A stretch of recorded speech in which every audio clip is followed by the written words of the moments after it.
Team बनी है, मैं भी इनको बधाई देने आया हूँ।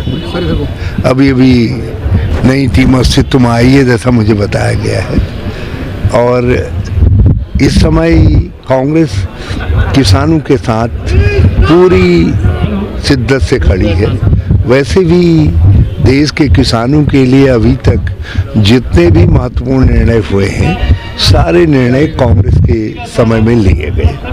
कांग्रेस ने अच्छे निर्णय लिए, और जो आज की सरकार है दिल्ली और देहरादून की, वो उन निर्णयों को बदल रही है, उलट रही है।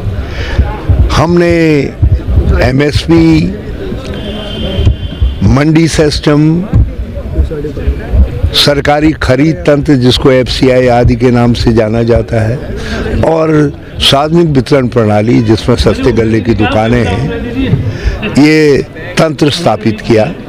लेकिन दुर्भाग्य से जो आज की सरकार है इस तंत्र को नष्ट कर देना चाहती है।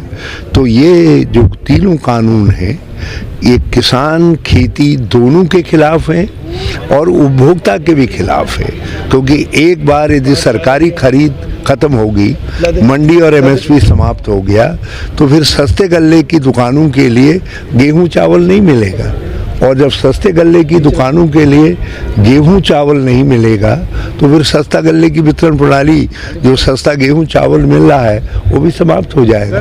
तो मोदी जी अपने कुछ मित्रों को, जो पूंजीपति मित्र हैं, कॉरपोरेट हाउसेज हैं, अडानी अंबानी आदि नामों से देश उनको जानता है, उनके खजाने को भरने के लिए गरीब के पेट को काट रहे हैं और किसान के पेट पर लात मार रहे हैं। सर, कांग्रेस अपने फ्रंटल संगठन को एक्टिव कर रही है, और विशेषकर जो आपका किसान जो कांग्रेस है उसको आप बेहद एक्टिव कर रहे हैं। ऐसा क्यों, कि क्या ये किसान बिल का फायदा उठा रही है कांग्रेस? देखिए, हम राजनीतिक दल हैं, और किसानों के साथ हमारा हमेशा एकात्मकता रही है, और किसान कांग्रेस पहले भी एक फ्रंटल ऑर्गेनाइजेशन के रूप में काम करता रहा है, और आज भी किसान कांग्रेस ने कांग्रेस के साथ खड़े होकर के मोर्चे पर डटी हुई है। इसके लिए यहाँ नैनीताल में पहली बार शायद अस्तित्व में आई है, संगठन अभी अभी नया बना है, तो मैं उनको बधाई देने आया। जब चुनाव नजदीक है, कांग्रेस की तैयारियां बहुत मजबूत दिखाई नहीं दे रही है सर। कांग्रेस का कदम देता नहीं सर। आप असल में ऐसे देखने के बाद फिर देखते हैं, आप सीधे हमारी तरफ नजर करिए तो आपको हमारी तैयारियां बहुत पुख्ता नजर आएंगी। हाल में सरकार ने फैसला किया था कि जितने भी प्रदेश के जेल हैं उसमें आईपीएस अधिकारियों की तैनाती की है, जबकि जेल कैडर के अधिकारियों को साइडलाइन कर दिया गया है। आईपीएस अधिकारियों को, जेल कैडर के अधिकारियों को नियुक्ति नहीं मिल पाई। ये गलत निर्णय है, अव्यावहारिक निर्णय है, और इससे जेल के एडमिनिस्ट्रेशन में दिक्कतें आएंगी, क्योंकि दोनों कैडर्स के बीच में एक अनावश्यक असहयोग की भावना पैदा होगी, जो किसी भी तरीके से जेल जैसे संवेदनशील संस्थाओं के लिए अच्छा नहीं है। ये एक अच्छा एडमिनिस्ट्रेशन नहीं है। तो पुलिस का कब्जा हो जाएगा जेल के अंदर, जेल कैडर के अधिकारियों को बताया पुलिस का कब्जा हो जाएगा, जुडिशरी। मैंने कहा एक अच्छा निर्णय नहीं है। चमोली आपदा को बहुत समय हो गया, अभी भी रेस्क्यू ऑपरेशन चल रहा है, कई शवों का बरामद हो रहे, देरी भी देखने को मिल रही है उस समय। देखिए, 2013 में ये तय हुआ था कि आपदा आते ही कौन किस तरीके से पहले रिएक्ट करेगा, कितने समय में करेगा। मैं सभी रेस्क्यू ऑपरेटर्स को, जिनमें अलग अलग संगठन हैं, बहुत धन्यवाद देता हूं कि उनका जो प्रारंभिक त्वरित एक्शन था, और उससे हमें भरोसा पैदा हुआ। लेकिन बाद में कोऑर्डिनेशन के अभाव में, मशीनरी आदि का ठीक तरीके से व्यवस्था न हो पाने, और लेआउट प्लान जिस स्थल पर आप रेस्क्यू ऑपरेशन कर रहे हैं वो उपलब्ध न होने, कुछ और कारणों से जो है पूरा ये विलम्ब हुआ, जिससे हमारे राज्य की शान जो है, जो हम समझते थे 2014 में जो उत्तराखंड ने एक भावना पैदा की थी कि हम असंभव को भी संभव कर सकते हैं, तो इस बार हमें आगे के लिए विचार करना पड़ेगा कि ऐसी कमी क्यों रह गई। रावत जी 2022 के लिए विधानसभा चुनाव के लिए चेहरे वाला मामला कहीं ना कहीं अब थमता हुआ दिखाई दे रहा है। आप लगातार डिमांड कर रहे हैं सर सीट का चेहरा घोषित करने की, लेकिन आला कमान नहीं कर रहा है। प्रदेश प्रभारी ने भी कहा है 3 ही चेहरे होंगे, आप लगातार डिमांड कर रहे हैं। देखिए,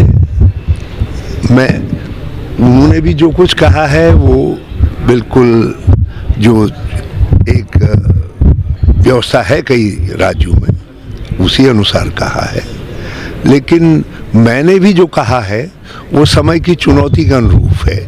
आप देखिए, यहीं अभी अभी बिहार में एक चेहरा गठबंधन ने तय किया और उसका परिणाम ये रहा कि जहां ये कहा जा रहा था नीतीश भाजपा बिल्कुल स्वीप कर रही है, तो उनके लिए अपनी सरकार बचाना मुश्किल हो गया।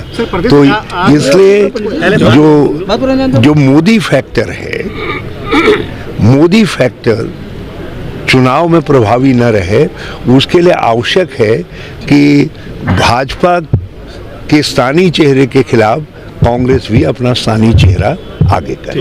ये जो मेरा सुझाव है वो एक सैद्धांतिक प्रश्न है, सैद्धांतिक सवाल है, और मैं समझता हूँ आज नहीं तो कल पार्टी उस पर अमल करेगी। तो आप अपनी बात पे अभी भी अडिग हैं? मैंने कहा कि आज नहीं तो कल पार्टी उस पर अमल करेगी, क्योंकि हमको भाजपा की मोदी रणनीति का मुकाबला करने के लिए स्थानीय इश्यूज को आगे लाना पड़ेगा, और स्थानीय इश्यूज तभी आगे आ पाएंगे जब स्थानीय चेहरे आगे आए। स्थानीय चेहरे पे आप सबसे बड़े कद्दावर चेहरा है कांग्रेस की। बिल्कुल मेरी समझ से बात यहीं पर गड़बड़ा रही है।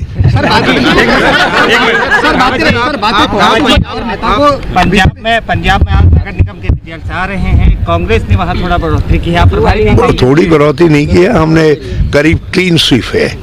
एक आध जगह मजीठिया इत्यादि में हो सकता है अकाली जीत जाएं, क्योंकि वो अकाली स्ट्रॉन्ग होल्ड है, लेकिन बाकी सब जगह कांग्रेस जीतेगी, और भाजपा अकाली दोनों साफ, और आप हाफ ही नहीं रहेगी बल्कि आप भी उनके करीब साफ।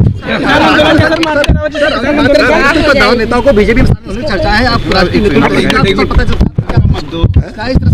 क्या कांग्रेस में कोई कदावर नेता को बीजेपी में शामिल होने चर्चा है पूरे प्रदेश में, आप महासचिव होने नाते कुछ आप जानकारी है, आप उस तरह से क्या कहेंगे? कांग्रेस का कोई व्यक्ति नहीं जाएगा जो कांग्रेस में है। आज की चुनौतियों में कांग्रेस का जो कांग्रेसमैन है या वो जो है भाजपा में जाने की सोच नहीं सकता। सर एक